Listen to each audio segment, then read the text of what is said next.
শিকার নিজে হয়েছেন। আমার মনে হচ্ছে সবাই এই রুমে যারা আছেন তারা ওই পরিস্থিতির শিকার হয়েছিলেন। তো সেই অবস্থায় এটা খুবই স্বাভাবিক যে আমরা এখন একদম ইমোশনলেস অবস্থায় কথা বলতে পারছি না। অবশ্যই ইমোশন সেখানে অনেক বড় কাজ করছে। অবশ্যই এই মুহূর্তে মাত্র 6 মাসও পুরোপুরি শেষ হয়নি। এই সময় আপনার প্রথম যেটা মনে হবে যে কোনোভাবেই হোক একটা প্রতিশোধ নেওয়া হোক, এইরকমই একটা আকাঙ্ক্ষা হয়তো অনেকের মধ্যে আছে। কিন্তু এখন আমরা এখানে আজকে জড়ো হইনি প্রতিশোধ নিয়ে কথা বলার জন্য। আমরা জড়ো হয়েছি কিভাবে আইনগত বিচার পাওয়া যায় এবং কিভাবে যারা শুধুমাত্র হত্যাকাণ্ড না, জুলাই অগস্টে যে নানান ধরনের মানবাধিকার লঙ্ঘন হয়েছে, যেগুলো মানবতা বিরোধী অপরাধের কাতারে গেছে, জাতিসংঘ থেকে বলা হয়েছে, সেগুলোর বিচার আমরা কিভাবে পেতে পারি। এবং বিচারের পাশাপাশি যারা এই মানবাধিকার লঙ্ঘনের শিকার হয়েছেন, যেমন শহীদ মিরাজের পিতা যিনি আমাদের সাথে এসেছেন, ওনার মতো আরও অসংখ্য জন, তাদের জন্যও কী ধরনের ব্যবস্থা হতে পারে। তাদের জীবন আর পুনর্গঠন করা পরিপূর্ণভাবে সম্ভব না, তার পরিবার পুনর্গঠন করা তো একেবারেই সম্ভব না। তারপরেও তাদের জীবন পুনর্গঠন, তাদের জন্য এক ধরনের পুনর্বাসন, তাদের ক্ষতিপূরণ যেটা আসলেই অসম্ভব, সেই ক্ষতি তো কোনোদিন পূরণ হবে না। তারপর আইনতভাবে যত দূর ক্ষতিপূরণের ব্যবস্থা করা যায়, এই বিষয়গুলো নিয়ে আমরা কিভাবে একত্রে কাজ করতে পারি এবং আমাদের রাষ্ট্রকে বাধ্য করতে পারি বিচার এবং ক্ষতিপূরণ, এবং যারা ঘটনার শিকার হয়েছেন, মানবাধিকার লঙ্ঘনের শিকার হয়েছেন, আন্তর্জাতিক অপরাধের শিকার হয়েছেন, তাদের পাশে কিভাবে আমাদের রাষ্ট্র দাঁড়াবে, এই বিষয়গুলো নিয়ে আমরা আলোচনা করতে এসেছি। তো শুরু করি। জাতিসংঘ আমরা এই রিপোর্টে কী কী এসছে সেটা নিয়ে আমরা অনেক শুনেছি। দুটো মূল বিষয়, এটা দুইটা উদ্ধৃতি একটু আপনাদের সামনে তুলে ধরতে চাচ্ছি ওনাদের প্রতিবেদন থেকে। প্রথমত এবং সবচেয়ে গুরুত্বপূর্ণ যে ফাইন্ডিং আমার মনে হচ্ছে, তারা বলেছেন যে তাদের বিশ্বাস করার যৌক্তিক কারণ আছে যে মানবাধিকার বিরোধী অপরাধ এখানে ঘটেছে। এবং কোন কোন মানবাধিকার বিরোধী অপরাধ?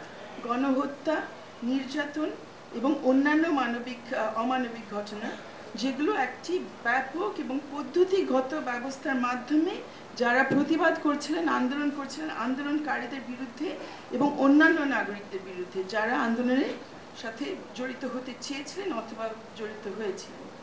এবং তারা বলছেন, যেটা রাশনা বলেছেন, যে তারা যেভাবে এই তদন্ত চালিয়েছেন, তারা বলেছেন যে তাদের যৌক্তিক কারণ আছে বিশ্বাস করার যে মানবতা বিরোধী অপরাধ ঘটেছে। তারা বলছে না যে হ্যাঁ ফৌজদারি আদালতে নেওয়ার মতো অবস্থা তারা পেয়েছেন, কারণ উনি যেটা বলেছেন এটা খুব টেকনিক্যাল বিষয়, কিন্তু আমাদের সকলের এটা বুঝে নেওয়া ভালো।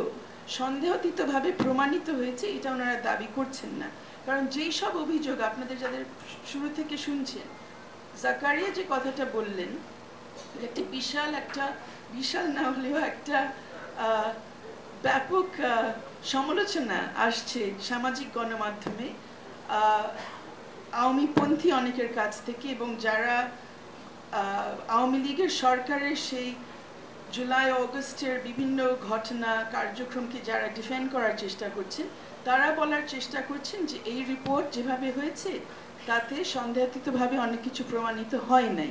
কেউ তো দাবি করে নাই যে এই রিপোর্টে সেগুলো সন্দেহাতীতভাবে প্রমাণিত হয়েছে।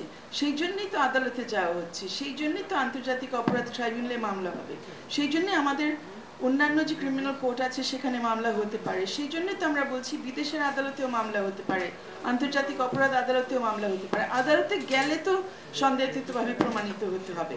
এই রিপোর্টের মাধ্যমে তো সেটা হওয়ারও কথা ছিল না, সেটা হয়ও নাই, আমরা কেউ দাবিও করছি না। কিন্তু এখানে যেটা হয়েছে, যুক্তিসঙ্গত কারণ আছে বিশ্বাস করার, এটাও কিন্তু খুবই গুরুতর একটা ব্যাপার। আমার সুযোগ এবং যে অভিযোগ জাকারিয়া বললেন যে জাতিসংঘ রিপোর্ট তৈরি করেছেন আমাদের সবার কথার ভিত্তিতে, এটা হলে আমি খুবই গর্বিত হতাম যদি এটা সত্য হতো, কিন্তু তা হয়নি। আরও অসংখ্য জনের মতো আমরাও সেখানে তথ্য পাঠিয়েছি, কিন্তু এর বাইরে আমাদের সেখানে আর কোনো অংশগ্রহণ করার কোনো সুযোগই ছিল না। কিন্তু আমার সুযোগ হয়েছে অন্য দেশের মানবাধিকার লঙ্ঘনের ঘটনা নিয়ে জাতিসংঘের পক্ষ হয়ে তদন্ত করার। যেমন 2018 সনে গাজাতে যখন গাজার যে দেয়ালটা ইসরায়েল উঠিয়েছে, গাজার সব বাসিন্দাদেরকে একত্রে মানে বন্দি রাখার জন্যে, সেখানে যখন ইসরায়েলের আর্মি বারবার ওখানে ফায়ার করছিল, যেভাবে আমরা দেখেছি আমাদের এখানে নির্বিচারে গুলি চালানো হয়েছে জুলাই অগস্টে, সেভাবে তারা যখন গুলি চালাচ্ছিল ফিলিস্তিনিদের উপরে, শিশুদের উপরে, সাংবাদিকদের উপরে, নারীদের উপরে, বয়স্ক অনেকের উপরে, ওই ঘটনাগুলো আমি তদন্ত করেছিলাম জাতিসংঘের হয়ে একটি কমিটি থেকে। সেখানেও কিন্তু আমরা ঠিক একই স্ট্যান্ডার্ড ব্যবহার করেছি, যুক্তিসঙ্গত কারণ আছে বিশ্বাস করার, এবং ওই স্ট্যান্ডার্ড ব্যবহার করে আমরা তদন্ত চালিয়েছি। এখনও আমি একটা তদন্তের প্রায় শেষ পর্যায়ে আছি।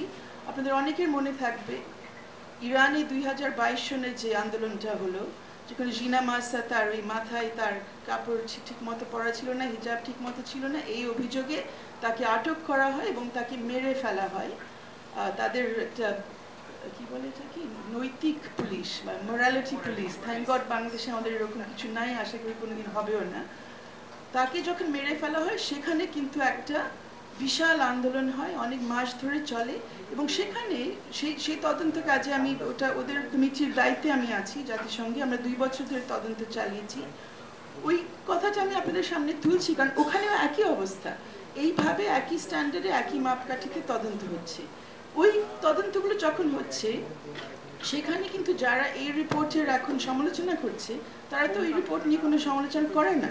তারা তো বলে যে হ্যাঁ আমরা অবশ্যই মানি যে জাতিসংঘ এই ধরনের তদন্ত করতে পারে, এবং ওই তদন্তগুলো জাতিসংঘের বিভিন্ন দেশ থেকে তাদের একটি সিদ্ধান্তের প্রেক্ষিতে ভোটের মাধ্যমে ডিসিশন হয়েছে। এইখানে যে তদন্ত হয়েছে সেটা অন্যান্য দেশের কোনো ডিসিশনও আসে না, সেটা জাতিসংঘ নিজের থেকে করেছে।